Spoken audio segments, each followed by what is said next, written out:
All right. Thank you so much to the Marching Cobras. So welcome to Can Rap here at the Drum Arms. It's so great to be here. This is our last one. It's been an awesome week. We're going to dig into some of the stuff that happened this week. But before we do that, we're going to get into a little bit of breaking news that happened today where Greenpeace continued their protests about the climate crisis. So we're going to cut to a little bit of a clip of that before we get started. So let's take a look, all right? I'm Helga, I'm from Greenpeace. I'm an activist from Finland, and we're here to demand a ban on fossil fuel advertising. We want ads and sponsoring and partnership with fossil energies to stop. It has to be banned like tobacco was banned. Fossil energies must be banned. Because it's like polluting, everybody knows it. It's creating CO2 and we want it to be banned. And the advertisers are spending a lot of money. We all have to make like efforts to lower our emission. And they are like spending billions on advertising in the best spot. And in the other side, they are destroying the best spot on Earth. And we call them responsible for the continuation of the climate crisis because they are advertising the fossil fuel industry, and we want them to stop. Please. We have launched a European citizen initiative to ban fossil ads. So you can go and sign it now. Well, it's certainly been an interesting year here at Can.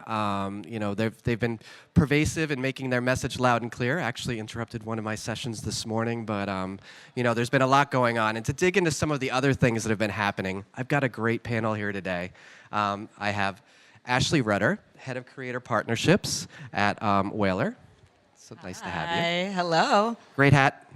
Thank you so much. Thank you. I have Suzanne Powers, who's Global President and Chief Strategy Officer at McCann World Group. Hello. Welcome. And Doug Frisbee, you're VP of Global Business Marketing at Snap. Thank you. I think I just got promoted. Nice. Well, I do that sometimes. Usually it's the name, sometimes it's the titles, it happens. But anyways, so what we're here to learn about is what's going on, like what happened today, what's been happening all week. We've done this 3 nights. We've heard about how happy everyone is to be here. We talked about some rain, which never happens. But, and obviously this has been big news. So what is some of the other stuff that people need to be thinking about? What are some of your personal observations from the street? So I'm coming to you first, Ashley. Okay. Well, this is my first Can, and right. so I have been so impressed with how the platforms have showed up here. I did not expect there to be such massive stages and beautiful arrangements for us to all come together and have really impactful conversations very early in the morning. I could have breakfast at any station with any partner and call meetings there and have just really incredible conversation all the way up to fantastic concerts in the evening, but all while we're still discussing all of the creative and the things and the plans that we have ahead. It's been very invigorating. Yeah, there's definitely a lot going on, a lot of conversations that are happening. Well, speaking of conversations, Suzanne, what are you hearing out there when you're talking to people? Yeah, so for me, there's 2 things. I went to the show last night, which was phenomenal, and what I loved is that there was a lot of winners that we haven't seen before. And to your point about partners, there was a lot of partnerships that I don't think we've seen before, and that gave me, I was reflecting on it, and I was sitting with some fellow jurors from last year. I was jury pres last year. I did all the work with none of the fun, but this year is very fun. But I was sitting with some of those people, and we were talking about how there's just unlikely pairings of people doing work together, collaborating, which actually links a little bit to the whole Greenpeace thing. We do, as an industry, have the opportunity to infiltrate and drive culture and to make change. And I think those partnerships and mashups and bringing in specialisms and expertise and really combining to do some great is pretty, it's inspiring to me, and that was some of the discussion we were having last night. Excellent. Doug? Well, 2 things that have really stood out to me. One is that there are new companies here and some companies here in a much bigger way. And I think it's a sign of how marketing and the customer experience are continuing to kind of blur and combine in really interesting ways. It's hard to determine where one stops and the other begins. I think you can really see that in the activity this week. And then the other is, I'm a B2B marketer, so the sort of acknowledgement that B2B is on equal footing with consumer, and there's a B2B category this year and a lot of really great B2B work, including some award-winning work, and that's really stood out to me.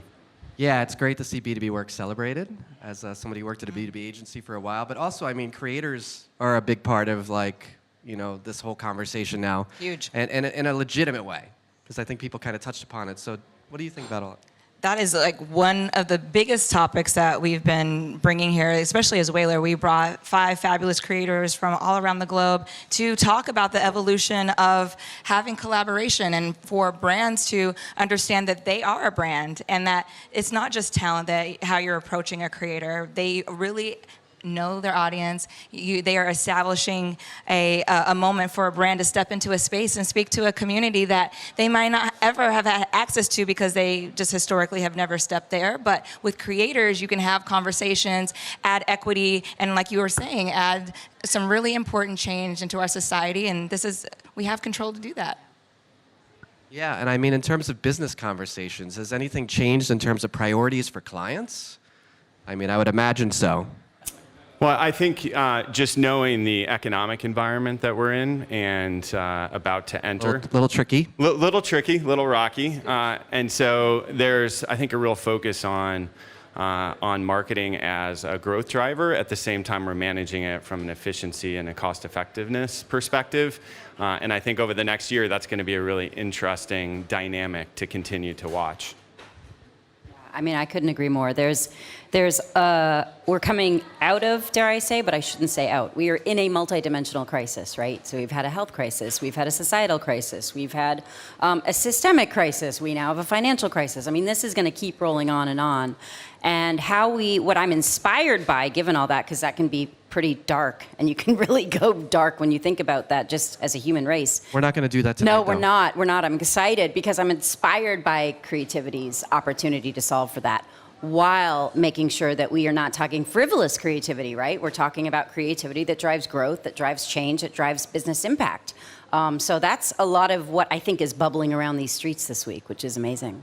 I'm just going to stick with this for one more question. I mean, I think if there's one thing that you've seen this year that you probably wouldn't have seen in past years, I mean, there's probably some obvious answers to this. Like, what would that be? Like, what's something like, oh, this is just sticking out to you. Like, this is just different. And I know this is your first one, but so I'll bring it to Suzanne. I know you've been here before. Oh yeah, I've been here a lot. I'm not going to age myself right here publicly, but you and me both. No, one thing that has stood out to me that I haven't seen before is the range of work. Typically there's trends and themes, and you can go to the show and you could say, oh, that's one of those things. That's another one of those. We have a range. I'm very inspired by the transformation category this year.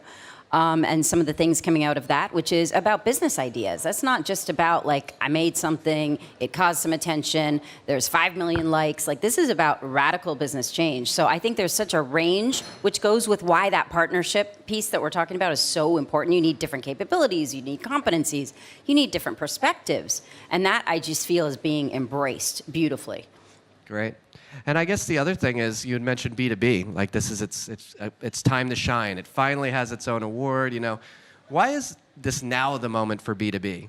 You know, I know you're coming at it through the social lens, but I mean, you're seeing the whole ecosystem as a whole. Yeah, I think there's a real acknowledgement that brand is important for B2B, and that customers and decision makers in organizations are people, and you have to speak to them creatively as people. And so I think some of the things that you would typically only see in consumer marketing, you're starting to see in B2B work that's extremely creative, and again, just on equal footing with the consumer work out there as well. Excellent. So, and also from the creator perspective, you know, is there something else that you think that we should be thinking about as we look forward? Absolutely. I think that this is the time to activate and figure out how to get the creators off of your mood boards and into your boardrooms. Again, like, they're brands. They have established so much effective strategy that brands could really learn from. And actually also, I will say this because I've been walking around with them all week, and they were very excited to see some of the things that are important to their generation, which is they're seeing sustainability conversations, they're seeing diversity, they're seeing teams that they're like, oh wow, like this particular brand or this particular agency has a diverse team that is behind the counter, behind the camera and in front. And so that's what they're here for. They're like, okay, that's why that spoke to them so much. And so that's what I'm seeing. And that's also what creators can be bringing is that perspective. Great. Well, we're going to come back right after this clip right here. We're going to talk a little bit about, our CEO, Diane Young, has been out and about talking to all these different great execs and hearing their thoughts. So we're going to cut to that right now, and then we're going to come back and continue this conversation, talk about creativity. Hello, this is Diane Young, CEO and co-founder of The Drum. I'm here at Cannes, finding out what the movers and the shakers are thinking of what's happening here this week. And here I am on the Nielsen yacht with the drummers in the background, with Jamie Baldowski, who's Chief Marketing Communications Officer at Nielsen. Welcome. Thank you. Welcome. Great to and be are you here. ready for your 5 quick-fire questions? I am ready. Let's go. Let's go. What's the most interesting thing you've heard so far? I think it's been fascinating to hear the sense of urgency and excitement from people about how quickly things are changing, and therefore how we as an industry need to move together to move quickly. Yeah. Okay. Cool.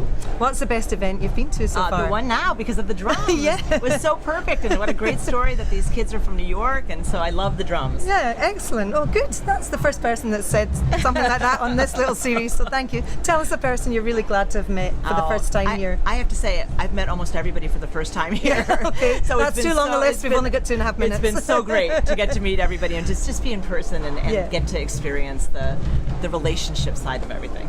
It certainly is. Where's the best place you've hung out? There are so many. There are. Hard to say. Everything has been really fun, but I Tell would us say one you've loved. Tell us one I've loved. I'd say the one that was probably the most interesting is right opposite the JW Marriott, where there were like 25 people deep, and you could meet somebody just by turning a half an inch. You'd meet somebody new. Oh, excellent. Sounds intense.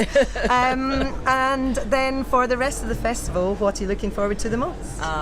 It's so great going to different events and meeting different groups of people. So for me as a CMO, it's great to meet CMOs. It's great to meet people who are our clients. Great to meet people in other parts of the industry. So it's been the variety that every event really is a different opportunity. Okay, and have you enjoyed it? I love it. Yeah, yes, it's been awesome. Well, you talked about moving fast. You've moved really fast. We're well within our time limit here. So I'm going to say it's Diane Young reporting from Cannes. More to come. Thank you, Jamie. Thank you.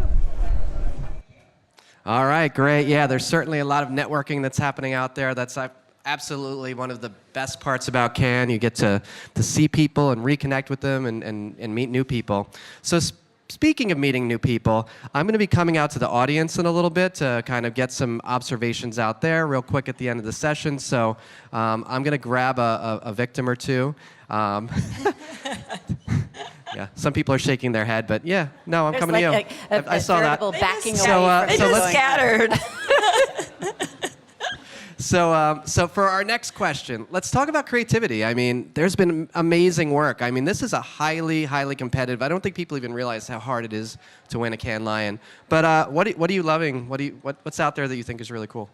Wow, I saw the creative behind the Killer Pack was impeccable. It just gripped me by the chest with the fact that, again, we end up getting this narrative and understanding that in India there's this huge mosquito infestation and like the true story behind that. And so there's all the touch points that are so important, which is like cultural storytelling, handling something that's a health crisis, having packaging that's sustainable, but not only just to say sustainable, but they took it a step further. It actually is also killing the mosquitoes in the dump that is like, in the trash, which is where all of this is happening, as well as providing the mosquito coil that people are putting in their homes. So again, from a full circle perspective, I just thought it was incredibly smart. I saw things that I love to see on social that are very viral, that again, showing how a product is made, showing regional people creating the product and creating and rebalancing equity. So again, I just felt like from so many different pieces, from it being super smart, gorgeous packaging, but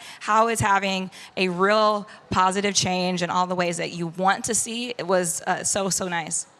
Awesome. Suzanne, what do you like out there? Yeah, so there's a couple things I like. I mean, it's just, if you think about being in the business of creativity, that means that in fact you believe it's a business driver. It means that, it's a lever to drive growth, all the things we've talked about. So I'm gravitating towards things that do that, but also help make some cultural change. The Michelob contract for change work, I think, is incredible. And I know it's shown up in several shows, but I think it's quite brave for a big company to take that on and to actually really help solve a problem that frankly they may have started somewhat, but I think it's really, really an incredible piece of work, and we should all learn from that bravery, frankly. Excellent. Doug? Yeah, two things that I've noticed. One is a campaign or an experience by Sherwin-Williams. We're talking about B2B on equal footing. This is a B2B campaign that is all about being able to describe a color. So the description could be Côte d'Azur sunset. And the human eye can see 1 million colors, but there are only 50,000 colors in Sherwin-Williams' palette, so to speak. And so this allows you, through AI, to actually find images that represent what you're describing and then create a color based on that description. And so this is an experience for architects and designers, again, in the theme of marketing and customer experience blending together.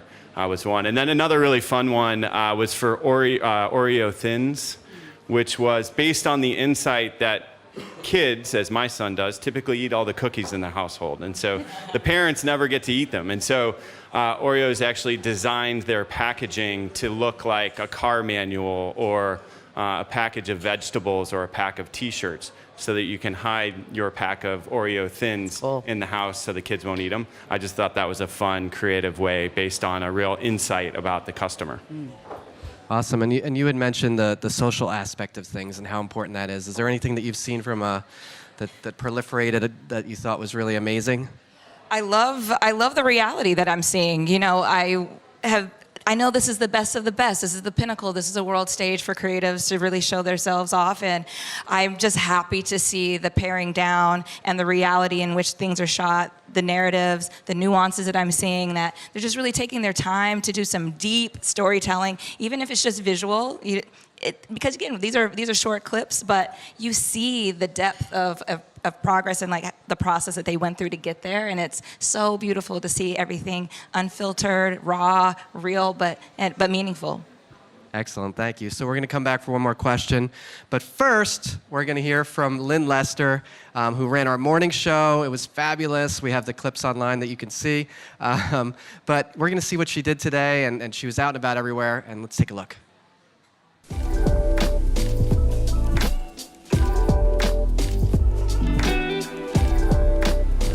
I'm with Meredith Clues from Warner Brothers Discovery. So how are you doing today? I'm doing great, thank you so much. Yeah, and how are you feeling, Cannes? What's the vibe? I mean, it's incredible. This is my first time ever in Cannes, so actually seeing the places that I've been hearing about live and in person, walking the cross set, seeing all these activations, these different brands, it's pretty amazing. I'm excited for everything we have in store here in our Warner Brothers Discovery Beach space, and just continuing to have the amazing clients come through, the amazing content sessions, and just sort of being here live in person after a couple of years of not being together. So I'm here with Kristen Cook from Warner Brothers Discovery. So what have you been most excited about for Cannes? Well, in addition to seeing people after a 2-year respite, I've been really excited to see the diversity that Cannes has put into awards, focusing on sustainability and equality and inclusion, and it's just really nice to see the industry express it in such a nice way. I'm also really excited about the shark sand sculpture at Warner Brothers Discovery Beach. Shark Week is this week. Shark Week, if you've not checked it out, head along because it's really, really cool. Yeah. So I'm here with Mark Pearson of Reckitt USA. I've grabbed you in the street, hope you don't mind. Not at all. So tell us, what have you been up to? Look, we've been out here with quite a good contingent from Reckitt this year, which I think really shows like our ambition to up our game in terms of how we deliver much stronger purpose and D&I commitments linked to those purposes, and I think that's really been one of the key themes that we've seen come through.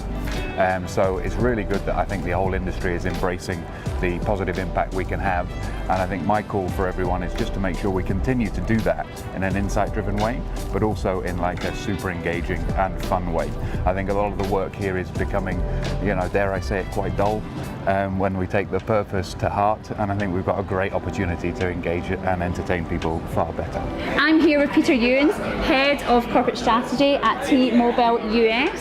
So how's it all going for you? It's going great, thank you. Yeah, it's been awesome. So you guys aren't normally in Cannes. So what are you doing here? Well, we're here to really debut T-Mobile Advertising Solutions. I mean, we're here to raise awareness. We've got some great products that we're debuting, and T-Mobile's really beginning to participate in the advertising business in a significant way. So we're here to meet people, we're here to make our presence felt, we're here to let people know we're in the business, and we're here to debut some of our products.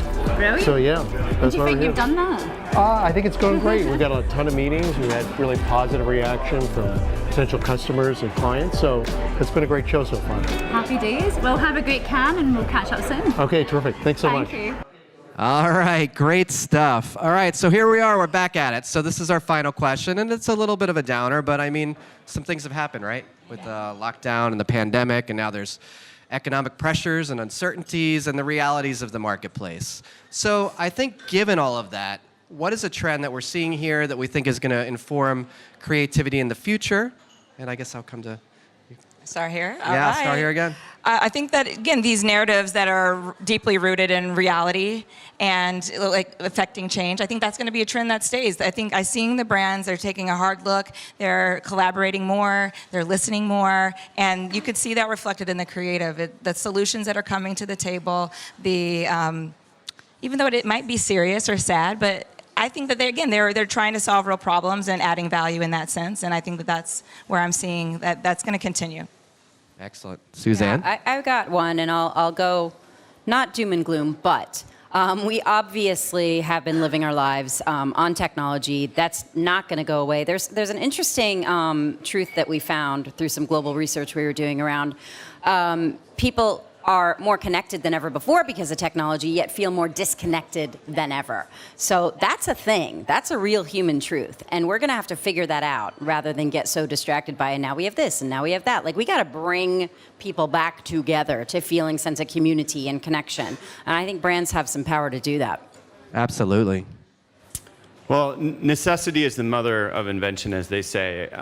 And I think the lockdowns and pandemic forced us to find creative solutions to problems that were entirely new.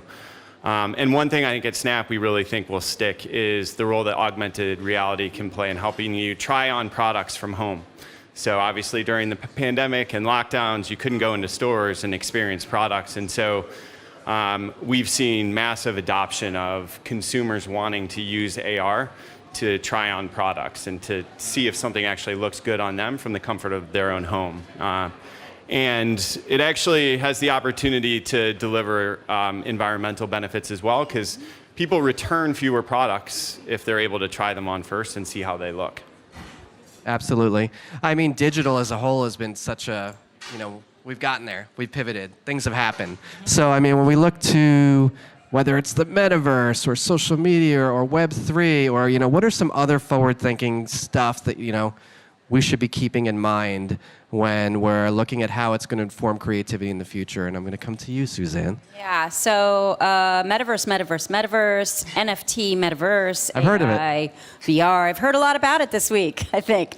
But it's, I don't say that in a rude way. It's really important when emerging technology starts to impact how humans live their life and how brands should be behaving in those spaces. So obviously here to stay, but again, I think the power of that comes from being a place where people, again, can connect instead of getting isolated, instead of using that as a substitute, right? So we're all in on the metaverse. We just have to figure out the right role for brands in there, too. And then, from an influencer, creator standpoint, I mean, obviously, everybody wants to win in that way, but what are some things they need to actually do and think about to make it real? I think that it's, especially when it comes to diversity and who they want to speak with and who they want to talk to as a consumer base, I think that that's really where brands need to do some thinking and see how they can add equity and rebalance the ecosystem there. Because again, if I am a part of a marginalized community that has many facets and many interests that are also niche, like there's so much value there. You do understand that, right? Like it's not just about what you see in front of you. There's so many layers. And that's how brands need to approach it and just say, hey, let's take this opportunity to take it further. Let's collaborate together from the inception of a product. Let's collaborate together with our creative team. And that's how people could be evolving their relationship with the creators. That really will be the evolution of what I think creative will be, because it will be so dialed in because of what they have to bring to the table. Doug?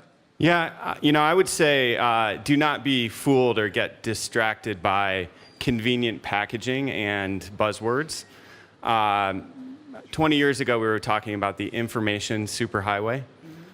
The metaverse may be today's information superhighway in the sense that it really is a whole bunch of different technologies, and the only way that you can figure out which technologies work is by following consumers and looking at what they're adopting. And so at Snap, we're really focused on AR. We have 250 million people using AR every single day on the platform. And so that's our belief, is that by following what consumers are doing and trying to understand where they're getting value, that'll help us determine what to build and what brands can benefit from. Fantastic. Well, thank you so much. So now I'm going to turn it over to some members of the audience now here at the Drum Arms. And we're going to hear what they have to say, what they're thinking, what they're feeling, what their observations of the day are. So I see my first victim. He's in the track. No, it's you. It's coming in. Okay. So what are you thinking? What have you seen today? What I've seen today? Yeah. I've just had so many amazing meetings. I think this is the beauty of Cannes. It's such a bubble of privilege where we're sipping rosé on a yacht, but actually within this bubble is so democratic that I've actually you can be speaking to a marketing exec, and the next hour you're speaking to the MD of a huge company, and just kind of building relationships. So for me, this week has been all about building relationship, and it's I think it's the best place in Europe to do so. One more question. In terms of inspirations or trends or something that you're seeing that you're going to take home and you're going to tell your people about and be like, this is something that we need to be thinking about, that's something you need to be inspired by. Is there one thing that kind of got your attention? I focus a lot on programmatic, right? So that's where we operate. And I think what I got from this week is there's certainly a belief that we're probably shifting towards an internet of more kind of publisher-led to an extent and more kind of private marketplace-led. And it's a trend that is obviously being pushed by regulation and technical changes, the cookie and that sort of stuff. But it's something's happening with the cookie? Maybe next year, or maybe not. But yeah, apparently yes. So it's probably not a bad place to end up in when publishers get a bit more of the power. But it's interesting. That's the mood is certainly shifting. So what's your name and who you're with? And thank you, by the way. Yes, Mattia, ID Words is the company. Thank you so much. All right, I'm grabbing one more victim. All right, he's looking a little sheepish, but I know you can do it. What do you got? What have you seen? What's inspiring you? I think for me, Ken, the most interesting thing is the perception gap between people who come to Cannes Lions and people who don't. Okay. Often there will be a lot of hand-wringing about whether this is a good look for the industry. Is this the right time? And for me, what I find so interesting is that, fundamentally, every industry gets together. Down the road in Nice, there's a dentistry conference going on. A week after this, there'll be a real estate conference going on. Is there a crisis in dentistry? Is there a crisis in real estate? I don't think there is. I think every industry acknowledges the power of bringing people together. And if you ask me about something I found inspiring, it was seeing the artist of his generation, Kendrick Lamar, perform, and my 17-year-old nephew, Mahlua, saying to me, wow, you work in advertising, you saw Kendrick Lamar for free, I want to do that. So that's it. That's why we're all in it, right? But thank you so much. So, all right. So, with that, thank you so much to my panelists. You guys are great. for having us. Thank you so much to the crowd here. Thank you so much to everybody who's watching at home and has been watching all week. We really appreciate it. And I'm Kenneth Hine. I'm the U.S. editor of The Drum. And before I sign off, I want to mention that the Marching Cobras are about to come in, and we've got a little program about them after the show. So let me welcome them in to drum us off. Thank you.